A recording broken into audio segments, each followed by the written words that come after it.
আসসালামু আলাইকুম এভরিওয়ান, কেমন আছেন সবাই? এখন আজকে আমি একটি 3 পিসের জামা কাটিং করব। সেজন্য প্রথমে কাপড়টিকে এভাবে 2 পাশ করে মেলে নিয়েছি। এখন যে সাদা মার্জিন করা আছে হাতার কাপড়টি, এটাকে আমি সমানভাবে আলাদা করে নেব। অনেক সময় দেখা যায় ত্রিভুজের এই সাদা মার্জিন অনুযায়ী কাটলে কাপড় বাঁকা হয়ে যায়, সেজন্য কাপড় সোজা রেখে অবশ্যই আমাদের হাতাটি আলাদা করে নিতে হবে। তারপরে এই 2টা পার্ট আমি 4 ভাঁজ করে সমান করে বিছিয়ে নিলাম। এভাবে বিছিয়ে সামনের দিকে আমরা কেটে সমান করে দিলাম। অনেক ক্ষেত্রে দেখা যায় যে কি প্রিন্টের 3 পিস আমরা প্রিন্টের ছাপ অনুযায়ী দেখে কাপড়টাকে যখন ভাঁজ করে নিই তখন কাপড়টা অনেক সময় বাঁকা হয়ে যায়। সেজন্য প্রিন্টের ছাপ দেখে নয়, আমরা কাপড়ের সোজাটা দেখে কাপড়টাকে ভাঁজ করব, যেভাবে আমাদের কাপড়টা সমান থাকবে। যারা নতুন আছেন তারা আমার ভিডিওটা দেখলে অবশ্যই বুঝতে পারবেন। তারপরে আমি আমার মাপ অনুযায়ী দাগ দিয়ে নিয়েছি। এখন আমি এটাকে কাটিং করে দিলাম।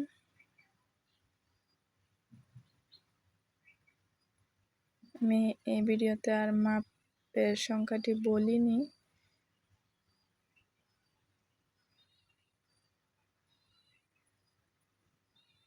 গাইস, আমরা এখানে এই জামাটায় পিছনের গলাটায় ফিতা দিব সুন্দর একটা ডিজাইন করে,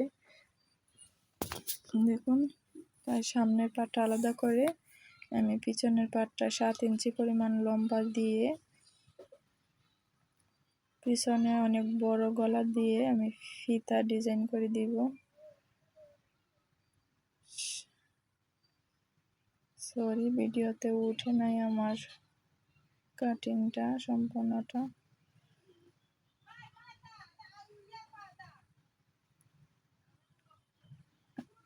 এখন আমি সামনের পাটটিকে সমানভাবে বিছিয়ে নিচ্ছি। সামনের গলাটি আমি সুন্দর একটা ডিজাইন দিয়ে সেলাই করব। এখন আমি প্রথমে সামনের পাটের গলাটির জন্য আমি লম্বা নিয়েছি 9 ইঞ্চি পরিমাণ, আর এদিকে 1 ইঞ্চি নিয়েছি নিচের দিকে, আর উপরের দিকে আমি 3.5 ইঞ্চি চওড়া নিয়েছি। এখন এটাকে আমি এভাবে কেটে দেব। তো গাছ চালানোর পরে অবশ্যই এত বড় গলাটা থাকবে না। তো যারা যারা আমার এই জামার ফাইনাল লুকটা দেখতে চান অবশ্যই একটা কমেন্ট করবেন। প্লিজ আমাকে একটু সাপোর্ট করবেন। আমি ইউটিউব চ্যানেলে একদমই নতুন। আর আপনারা যারা নতুন দর্জি কাজ শিখছেন বা শিখতে চান, আপনাদের যেখানে সমস্যা হয় কাটাকাটিতে, যেটা বুঝতে পারেন না সহজে, আমাকে কমেন্ট করবেন, আমি বুঝিয়ে দেওয়ার চেষ্টা করব। আবারও বলছি, আমি ইউটিউব চ্যানেলে একদমই নতুন। প্লিজ আমাকে একটু সাপোর্ট করুন, একটা লাইক দিন আর আমার চ্যানেলটা সাবস্ক্রাইব করে রাখুন, যেন ভিডিও ছাড়ার পর সবার আগে আপনি পেয়ে যান।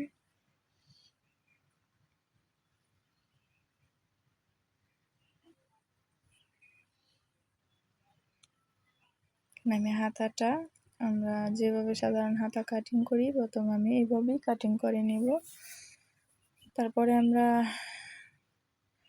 আর এই হাতাটির নিচের দিকে আমি 2 ইঞ্চি পরিমাণ কাপড় ভাঁজ দিয়ে এক্সট্রা ভাঁজ দিয়ে তারপরে কিন্তু কাটিং করেছি। আর এটা সেলাইয়ের সময় আমরা একটু ডিজাইন করব। গাইস, আপনারা যারা অবশ্যই এই কামিজের ফাইনাল লুকটা দেখতে চান প্লিজ আমাকে কমেন্ট করুন। এখন আমি পিছনের গলার পট্টিটা কেটে নিচ্ছি।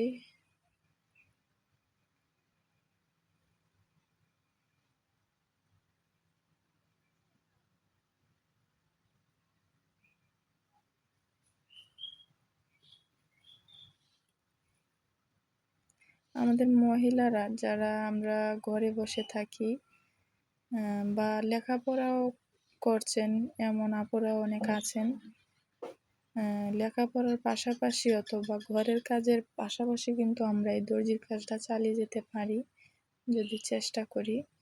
আমাদের কিছুটা হলেও হাত খরচের টাকা আসে এই দর্জির কাছ থেকে। আর যারা সবসময় করতে চান, ভালো কিছু ইনকাম করতে চান, করতে পারেন অবশ্যই।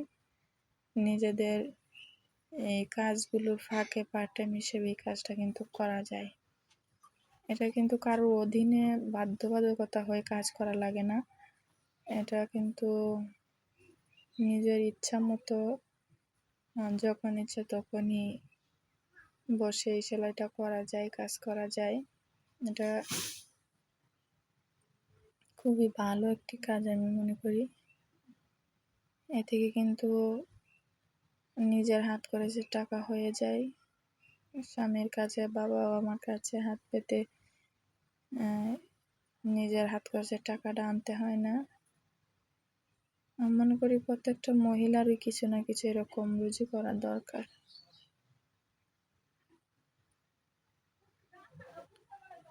এখন আমার কাটাটা শেষ জামাটা। অবশ্যই পরের ভিডিওতে দেখাবো জামাটি কেমন হয়েছে।